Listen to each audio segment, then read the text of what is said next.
y'all here. We're back with another video, and in this video I'm so excited because I'm gonna show you guys all my cleaning supplies. I have so much here. Papakita ko sa inyo in a bit, pero gusto ko lang sabihin na the past week kasi when I was sick, all I did was watch everything that I wanna watch online. And guys, nahook ako sa mga cleaning videos online. There's this channel in YouTube na pangalan is Clean Avengers or Clean Vengers. Basta naglilinis sila ng mga bahay na super lala yung kalat. Because guys, in other countries like dun sa Clean Avengers, which is in Korea, in South Korea kasi their recycling system is very, very detailed. That's why they handle their trash well. So, I really admire them for that. Pero what happens is, meron mga tao na halimbawa depressed, gano'n, na nasa-stock up na yung mga trash nila dahil ang hirap i-recycle nun, ang hirap gumalaw pag depressed ka. So, yun yung ginagawa ng Clean Avengers. Ginagawa nila, pinupuntahan nila yung mga taong may need ng help maglinis ng bahay nila dahil usually yung mga pinupuntahan nila meron mga pinagdaanan na super sad stories, na depressing stories which led them to be like that, na hindi na sila makagalaw at hindi na sila makapag-recycle well just to throw the trash. So, yun. Try to watch their videos. Medyo may mga videos na parang, shucks, ba't ganyan? Pero nakaka-satisfy siya. I don't know, it's a weird satisfaction video, but nakaka-satisfy siya. So, yan, dahil sa panonood ko ng mga clean Avengers na yan, eto na, I decided to make this video and show you all the cleaning things that I have now. Since nung quarantine, napansin ko madaming taong bumili talaga ng mga vacuum and Chubanes na nasa Lazada and Shopee. Dahil una, mura sila. And second is, very conscious na tayo lahat sa environment natin dahil sa nangyayaring COVID-19. Wait, saan ba tayo mag-uumpisa? Nalilito na ako. So, let's start with this one. Ito ang very common na binili ng mga tao ngayong quarantine dahil una nakakaaliw siya, second is very mura yung mga ganito. This one. Ito yung tag 999 ko to nabili sa Shopee. It's Bowa yung tatak. Tapos pag sinearch mo to sa Shopee, search mo lang robot vacuum. But the thing about this is china-charge siya with this hold. Nakikita nyo ba? Ayun, may hold doon. Doon siya china-charge, may charger siya. Hindi siya katulad ng mga mahal na pag malulubat na sila, babalik na sila dun sa charging dock nila. Which is what I like. Kaya recently, nag-iipon ako para bilhin yung Xiaomi Robot Vacuum Pro. Super, ang tagal-tagal ko na siyang tinitignan. So, malapit na, mabibili na natin siya. Pero for now, this is what we use. It's the Bowai Robot Vacuum. Super nice naman ito kahit na mura lang siya. Kasi madami pa rin siyang nakukuha sa loob. Ito yung loob niya, guys. Eto, dito lahat ng mga dumi na nakukuha niya. Ewan kung napagana na to today. May dumi pa siya. Wala. Kasi hindi pa to napagana today. Nag-charge siya kaninang kinuha ko siya. The thing about this lang, guys, is that you can use this to get the small dust mites around your floor. So, gamitin mo to pagkatapos mo magwalis or mag-vacuum using another vacuum. Ito yung parang pangpasada na lang for the last one na kukunin niya yung super liit na alikabok sa floor. Lalo na dito sa bahay namin. Ewan ko ha, dito sa bahay namin, sa lahat ng kwarto, etong kwarto ko, kwarto namin ng sister ko, yung super parang quarry, as in, parang everyday na lang nagba-vacuum ako pero lagi na lang may alikabok. So parang quarry ang kwarto namin, kaya super laging naglilinis. Eto, lagi namin pinapaikot dito at lagi na lang siyang nawawala kasi sa tagal niyang umiikot dito sa kwarto na to, bigla na lang titigil siya sa ilalim ng bed, ganon. So, yun, lagi siyang nawawala. Yung isang comment ko din dito sa vacuum na to, maganda naman siya, nakukuha niya yung small dust mites. Pero yung hair, nagsastuck dito sa wheels niya. So, every once in a while, kailangan nililinis mo. Like now, nakikita nyo ba? Madami siyang buhok now at hindi na siya umiikot ng maayos. So, kailangan siyang nililinis every time dahil you don't want to ruin the roller. So, yan ang una nating papakita sa inyo. And yung second is another vacuum, guys. Ito yung ginagamit namin na if ayaw na namin kunin yung walis sa labas. Ito na talaga. Kasi, guys, it's wireless vacuum. And guys, ayan, oh, may roll-on siya na pag in-on mo to, super nadudulas lang siyang ganun. And nakukuha niya lahat. Yung maganda dito is nakukuha niya yung mga buhok. Kasi yun yung problem ng dad ko the past months. Dahil naglalaglag ng buhok yung sister ko. And ako, super daming buhok sa floor namin. White yung floor namin sa labas. So, kitang-kita, yun, nakikita ng dad ko. And before we had this vacuum, ginagawa niya is kukuha siya ng tape and yun yung pangpupulot niya ng hair. But what I don't like about what he's doing na ganun, although it's physical work na nagbe-bend siyang ganun, ayaw namin nagbe-bend siya dahil yung back niya, diba? Pangit sa back, tumatanda tayo at pangit sa back yung physical activity ng bend. So, ayaw namin yon. And lagi siyang gumagamit ng tape. So, ayaw din namin yon, magastos sa tape. So, eto na. Binilhan ko siya ng vacuum na Xiaomi. This is the Xiaomi handheld vacuum 1C. So, ayan. Meron siyang iba-ibang mouth. Pero ito yung mostly ginagamit dahil matangkad yung daddy ko and everyone in this house. So, ito yung extension tsaka itong pang floor. Tapos, meron siyang other ulo. Ito yung tatlo pang ulo niya. Ito. Yun. Super nice yung Xiaomi. Although, I could say na hindi siya kasing lakas ng Dyson, which is my dream vacuum. Sabi ko sa sarili ko, pag nakabili na ako ng Dyson para sa dad ko, super saya ko na. So, yun yung ultimate goal ko, bilhan siya ng Dyson. But for now, Xiaomi muna. Malakas naman siya. Yung first level nito, okay na rin naman pag konti-konti lang yung dust na kinukuha mo. Pero pag gusto mong intense linis, yung number 3 niya, yun, malakas. I'll show you. Yan. Pero yung number 1 niya, tinan niyo yung sound. Yun. Silent mode lang yung number 1 niya. So, pag gabi na nag-vacuum yung daddy ko, ginagamit niya yung number 1 lang. Para medyo silent lang at walang nagkikising dito sa bahay na to. So, yun. Meron na tayong 2 vacuum. And meron pa tayong isa pang vacuum. Medyo naaliw ako sa mga vacuum, Meron tayong Derma Dust Mite Vacuum. So, etong Derma, ang bigat niya. Etong Derma Dust Mite Vacuum na to, yung ayaw ko lang sa kanya is may cord pa siya. So, napansin nga yung mga vacuum natin, wala nang cord lahat. Sinacharge na sila lahat. Ito na lang talaga yung may cord. But the thing about this is, kinukuha niya kasi yung mga dust mites sa bed, sa sofa, lahat ng may cushion. Which I like kasi guys, super allergic rhinitis akong tao, as in. Ang lala ng allergic rhinitis ko.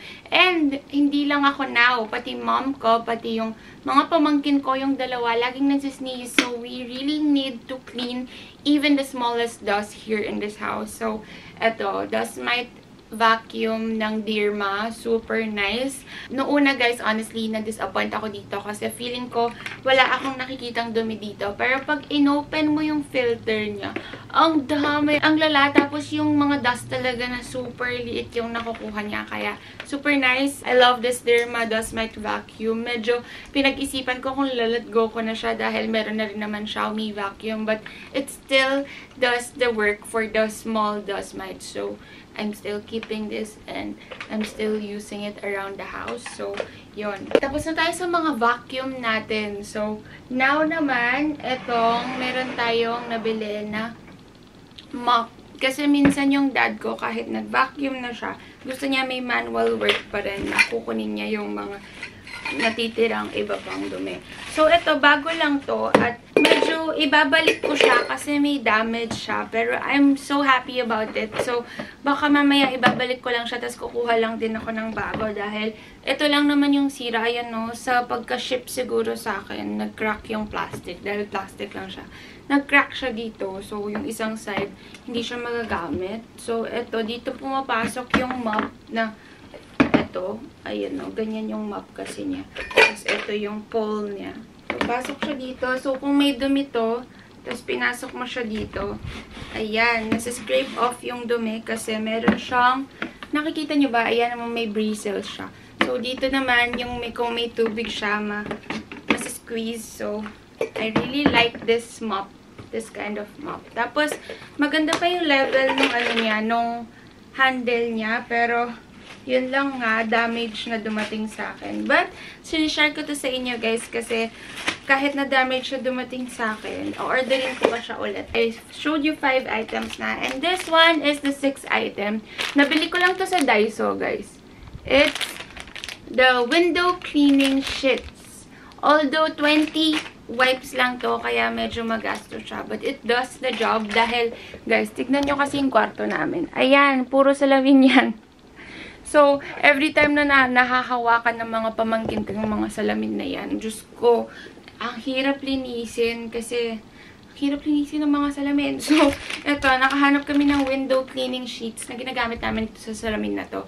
Pero sa windows namin na to, iba yung ginagamit namin. Bumibili yung daddy ko nung CIF na window cleaner. And minsan-minsan lang din naman yung nililinas. Kasi kung araw-araw namin lilinisin yung mga bintana namin, wala na kaming gagawin dito sa bahay na to kundi maglinis. So, ayun. Next ones, guys, dalawa to. It's the 7th and 8th thing that I will show you. Ay! Oh my gosh. Dalawang klase siya.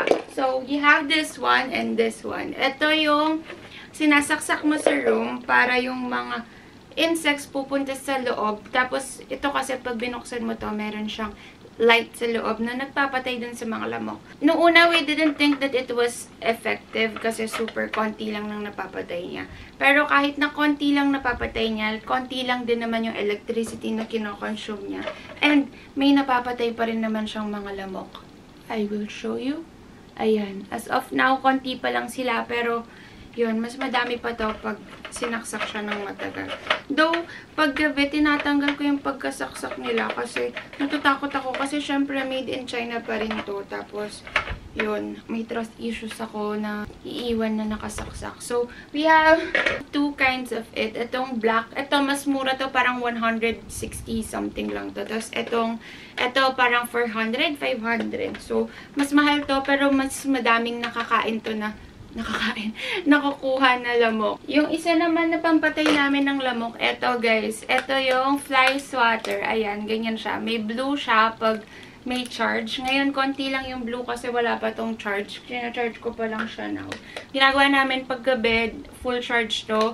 Iniiwan nakabukas. Kasi guys, nung nandun kami dun sa old house namin, yung house na tinirahan namin before going back to this house, super daming lamok doon. As in, intense yung lamok doon. Parang kinakain ka na lang nila everyday. So, ayan, ang dami namin pampatay ng lamok. And kahit na lumipat na kami sa bahay na to, and mas konti yung mga lamok dito, ginagamit pa rin namin ang mga lamok, equipment. Ang tagal na nito ha, medyo, siguro nasa 6 months na to. And hindi pa rin siya gumi-give up. And now, overcharge pa to guys ha.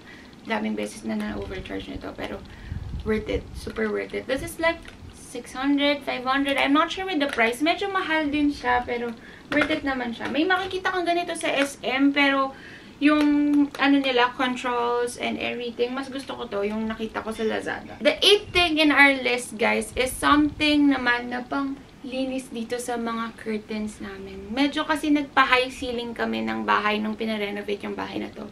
So, yung mga curtains, super haba and hindi naman pwedeng lagi silang labhan kasi mahal sa tubig at mahal sa manpower. Ang hirap kayang labhan ng mga kurtinang yan. So, sabi nung nagkukurtina, ginagawa lang usually is sinesteam sila tapos sinisprayan ng mga bagay-bagay. At usually, once a year lang siya lalabhan. So, ayun, ginagawa dito, sinesteam ko sila every other month, which is reminding me now na kailangan pala mag-steam na ako ulit. Pero kasi sa super init ngayon, ang hirap mag-steam, baka mahimatay na ako. Pero yun, sinesteam talaga tong mga curtains na to. And bumili kami ng steamer just to steam this well. So, yung binili kong steamer is the Conair steamer. Papakita ko na lang since ayoko na siyang ibaba dun sa storage niya. Pero dapat pala ibinaba ko siya kasi kailangan na mag-steam ulit ng kurtina. Super bango ng mga messy linen spray. Tapos pag spray mo sila and steam dito sa mga curtains, super yung amoy nakakain ng tela ng curtain. And itong curtains kasi na to, super kapal. So, yun, steamer talaga. The 9th thing in our list is this one, guys. Madami akong, sa mga nanonood na ng channel ko, alam nila how much I love candles. But it's just now na, dati kasi feeling yata ng pamilya ko, ang arte-arte ko lang na ang dami kong kandila nung nasa condo ako. Pero it really helps kasi when you cook in the house, ganun. Tapos it really helps with your mood and it really helps to make your house clean dahil yung amoy ng bahay mo iba, diba? So, yun. Meron akong mga candles from Bare Essentials. Lahat yata ng scent ng Bare Essentials Manila meron kami. But for now, ito yung ginagamit namin, yung lavender and eucalyptus. Super nice na mga amoy. Grabe. Tapos, pag sinindi mo to talaga, super mangangamoy na talaga sa house. Lalo na pag may nagluluto sa kitchen, tas nangangamoy yung buong bahay. Nagsisindi talaga ako ng kandila para labanan yung amoy nung niluluto. And it really helps. Super. So, you really need a candle and a candle lighter. I got this Cricut lighter from Lazada. Super dami namin Cricut lighter dahil nag-hoard ang ate girl nyo. So, yun. Kailangan ko talaga siya sa mga kandila eh. So, pumili tayo ng madaming Cricut lighters. And the last one, guys, is this one. This is True Sense Air Purifier. I don't know kung saan meron nito sa market, pero here in Pampanga, it's available in our bookstore, in Orchids Bookstore. You can message the Orchids Bookstore Facebook page to ask for the True Sense Air Purifier. But guys, disclaimer, this is kind of pricey, pero it's worth it since etong air purifier na to, pwede mo naman ilipat sa iba-ibang room. And I don't know yung exact square meters na pwede siya, pero alam ko malaki yung square meters na pwedeng kunin nitong air purifier na to. Kasi guys, a little fun fact, yung mga air purifier na available online, dapat alam nyo kung ano yung square meters na kinikater niya. Hindi lang yung bibili kayo ng air purifier kasi mura siya. So, eto, air purifiers, guys, is something that you should invest on. Not only ngayon COVID season, but guys, it is an essential kasi we don't know. We can't see the fine particles in the air. So, we need something to help us with the fine particles in the air. Yun. Ang nice nito kasi, guys, meron siyang UV, but hindi ko binubuksan yung UV pag may tao sa room. Usually, iniiwan namin tong air purifier with the UV option. Tapos, ito-timer namin kasi may timer option to. So, yun guys. Super ganda na tong air purifier na to. How did I notice na maganda siya? Kasi guys, pag in-on talaga to, pag may days na yung allergic rhinitis mo, super lala. Tapos, binuksan mo to sa room mo. Grabe. Galing sa isang tao na laging pula ang ilong at laging may pimples sa ilong dahil sa kaka-sneeze. Super duper lifesaver talaga to. Wait, off natin siya. Ayun guys, I showed you the 10 things, 10 cleaning tools that I've been using here in this house since the COVID started. Kasi dati I have my vacuum lang and my dad has his own vacuum, but that's it before. And puro kami manual, walas manual mop, but now this gadgets really help us a lot. I'm trying to invest dun sa Xiaomi na ganito para hindi na siya laging hinahanap at sinacharge kung saan-saan. Lagi kasi talaga siyang nawawala pag wala na siyang charge. So, ayun, I'm trying to invest on the Xiaomi Robot Vacuum Pro. Kasi meron silang Pro tsaka hindi. Yung Pro yata parang meron siyang mopping abilities. Meron siyang pwede mong i-stick na mop, which is what I like. So, yun yung gusto kong gamitin dito sa bahay na to. And guys, para din makarelate kayo sa akin dun sa sinabi ko nung start ng video na to, panoorin nyo din yung Clean Avengers. And if you want to donate to them, donate to them. What they do is they help a person out to clean their house and everything. And then they donate to the person to start over. Kasi what happens to their houses, super tatapol na talaga lahat. So, they help the people clean their houses and start over and live a life na hindi super depressing. So, yun, try to watch them. I'll link their YouTube account below. Hindi nila ako kilala and I'm no way affiliated with them. It's just that natuwa lang talaga ako sa videos nila and what they do in life. So, thank you so much for watching. I hope you enjoyed this video. And I hope to see you have these gadgets din sa bahay nyo dahil it will really help you a lot. So, guys, thank you so much for watching. I hope you enjoyed this video. Don't forget to like, subscribe, and hit the bell button. And see you in our next videos, which is tomorrow, guys. See you tomorrow every day. Bye!